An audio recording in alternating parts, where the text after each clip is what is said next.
평양 김일성 광장에서 김일성 생일이죠. 태양절 105주년, 김일성 탄생 105주년. 지금 대규모 열병식이 방금 전 시작이 됐습니다. 자세한 내용은 저희가 좀 더 얘기를 나눈 다음에 자세히 전해드리도록 하겠습니다. 네, 계속해서 얘기를 이어가도록 하겠습니다. 자, 일단 다음 2차 토론부터 방식에 대한 얘기가 좀 나오겠지만 이 부분은 좀 더 지켜봐야 될 것 같고요. 그리고 사실 아까 토론이 투표에 영향을 주냐 안 주냐는 유권자가 좀 얘기했지만 일각에서 8% 정도만 좀 흔들릴 수 있다. 그런 분석도 나오던데 네. 실제로 유의미한 그런 의미가 나올까요? 그런데 말이에요. 저는 이렇게 생각해요.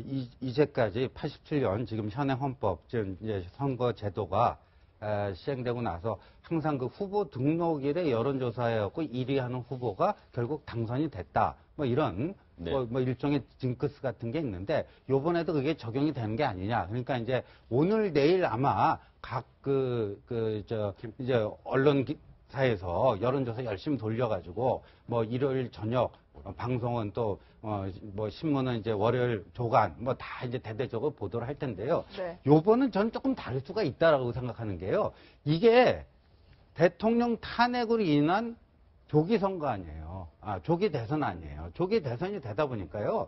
이게 국민들의 시선이 말이에요. 요새도 이렇게 우리 이게 시사 프로그램들 보면요. 앞에 뉴스는 박근혜 전 대통령 동향으로 먼저 시작하고 나서 대선 얘기를 하는 경우가 많잖아요. 네. 그러니까 이게 비정상적 상황이라는 거죠. 대선이 불과 한 달도 안 남았는데 대선에 온갖 그 시선이 집중돼도 모자른 판인데 그 전직 대통령 동향부터 그게 이제 탑뉴스를 장식하는 어떻게 보면 굉장히 그 비정상적인 상황에서 지금 대선을 우리가 맞이하고 있는 거거든요. 그러다 보니까 이 민심, 표심이라는 게요. 굉장히 짧은 시간, 조기 대선인 만큼 짧은 시간 내에 출렁일 가능성이 좀 있다. 이런 생각이 좀 듭니다. 그리고 거기서 굉장히 TV 토론이 이번에는 아까 8%라고 했는데 아마 그 수치가 바뀔 수 있을 것 같아요. 이번에는 TV 토론이 이 표심에 미칠 영향이 역대 그 어느 선거보다도 높지 않을까 이런 생각이 듭니다. 네. 스탠딩 그 토론 말씀을 하셔서 제가 하나만 덧붙이면 아까 닉슨 말씀을 하셨잖아요. 근데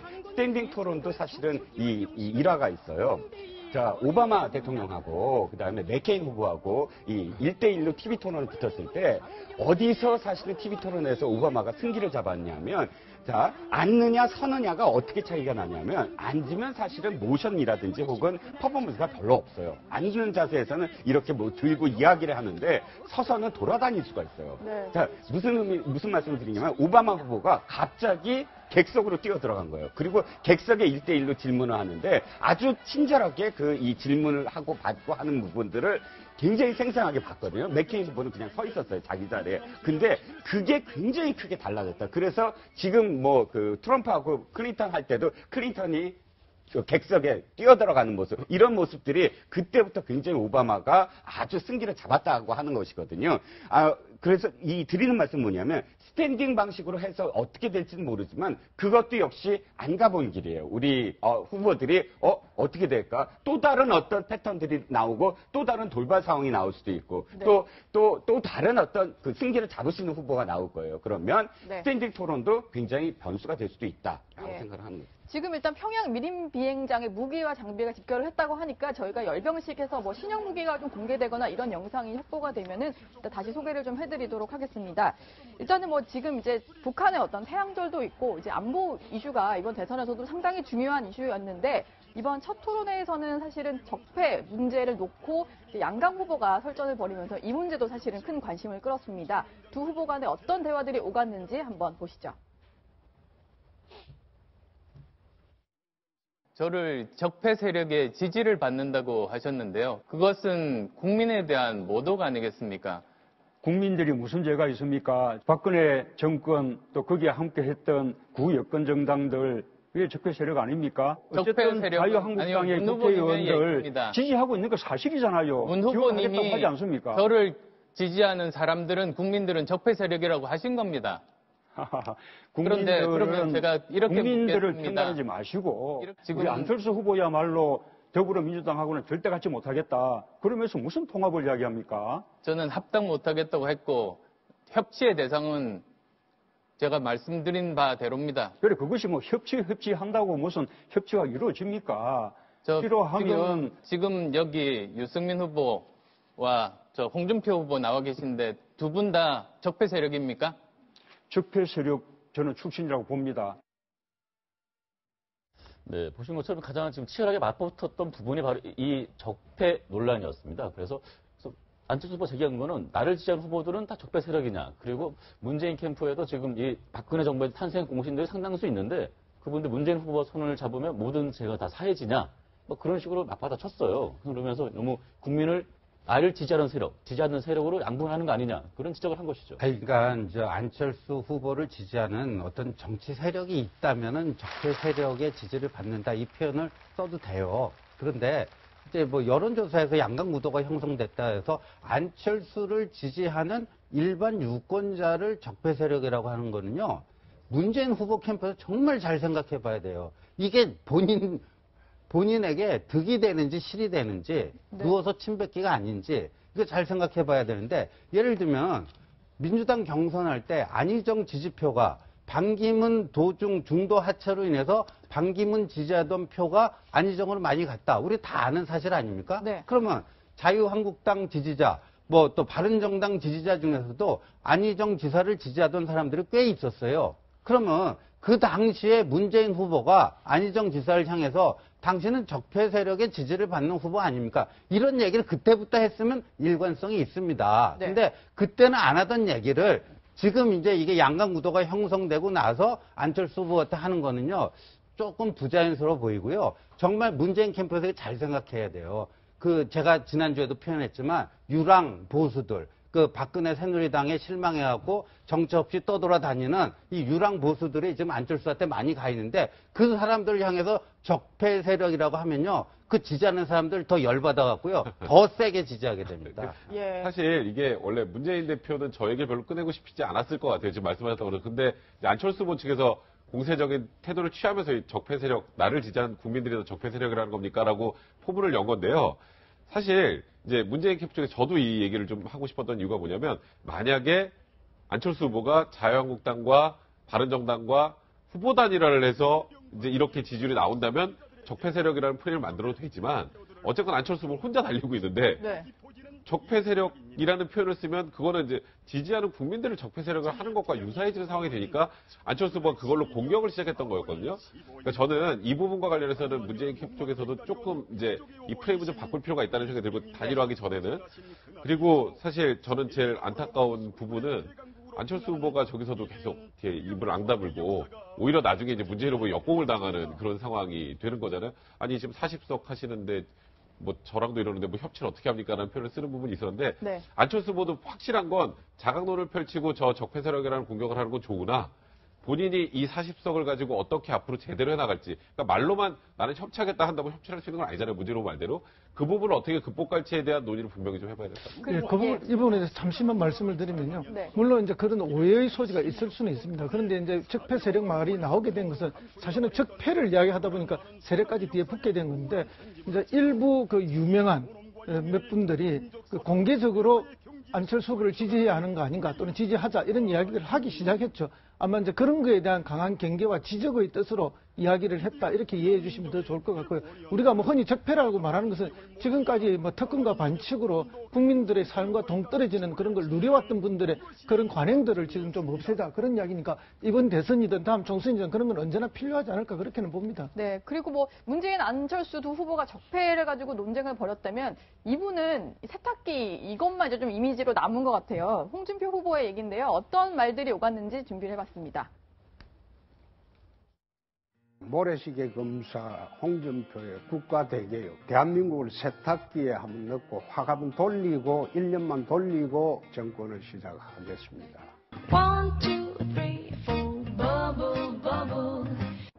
아까 대한민국을 세탁기에 넣고 돌리겠다 그러시는데 많은 국민들이 우리 홍 의원님도 세탁기에 들어가셔야 한다고 생각한다고. 세탁기 들어갔다 나왔습니다. 완전히 나왔습니다. 판결문 한번 보시죠. 1, 2, 3, 4, bubble, bubble. 세탁기 갔다 오셨다고 하는데 그 세탁기가 고장난 세탁기 아닙니까 혹시? 세탁기가 삼성 세탁기입니다. 1, 2, 3, 4, bubble, bubble.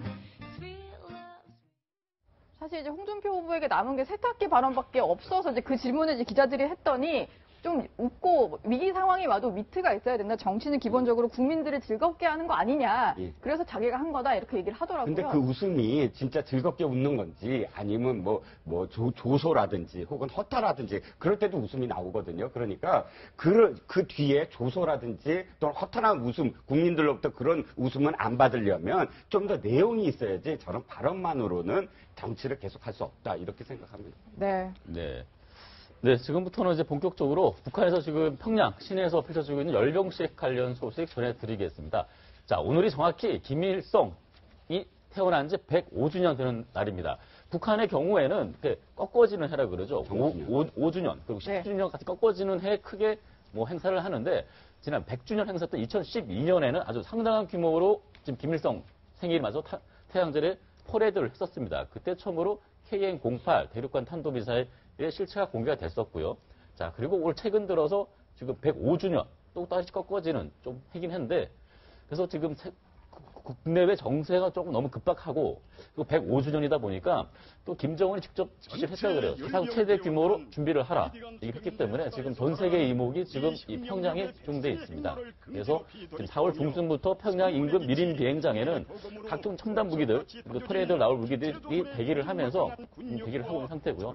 과연 이번에 어떤 무기를 공개를 해서 좀 미국의 메시지를 줄 것인가에 대한 좀 궁금증이 좀 많이 커지고 있습니다. 그래서 일각에서는 지금 새로 좀 얘기 나오고 있는 북극성 2형이라든가 아니면 KN-14, KN-08 개량형이죠. 그리고 KN-11, SLBM을 해서 미국을 직접 우리도 또 타격할 수 있다. 우리를 건들면 우리도 선제 타격할 수 있다. 그런 걸 보여줄 가능성이 지금 제기가 되고 있는데 실제로 등장할지는 지켜봐야 될 것 같습니다.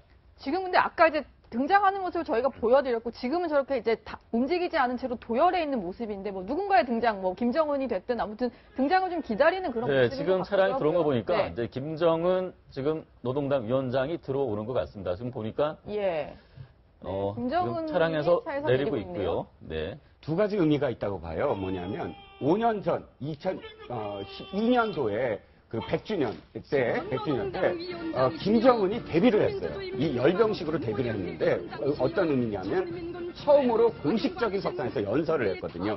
김일성과 비슷한 톤으로 김일성과 똑같은 모습으로. 그래서 지금 북한 주민들이 김일성의 화신이구나 이렇게 이미지를 보이게끔 만든 바로 5년 전에 그 데뷔를 5년 후에 어떻게 지금 연설할 것이냐, 무슨 내용으로 할 것이냐, 그것이 가장 중요하고 두 번째가 말씀하셨던 무기예요. 5년 전에 ICBM부터 시작해서 북한이 준비했던 그 신형 무기들이 열병식에 다 나왔거든요. 그러면 5년 동안 안 했어요. 그러면 5년 후 지금 정주년인 105주년 때 어떤 무기가 나올 것인가. 이 두 가지가 사실 가장 지금 초점이 되거든요. 네, 그리고 좀 눈에 띄는 부분이 지금 김정은의 경우도 인민복이 아니라 지금 약간 공장 스타일을 좀 바뀌었습니다. 그래서 이제 칼빈 호가 호주로 가다가 한반도로 오고 이제 북한이 또 다시 불장난하면 이번엔 좌시하지 않겠다 이런 얘기들이 나오고 있잖아요. 근데 이제 북한은요 언어 전쟁에 굉장히 능숙한 나라입니다. 그러니까 말에서는 절대 꿀리지 않으려고 그럽니다. 이제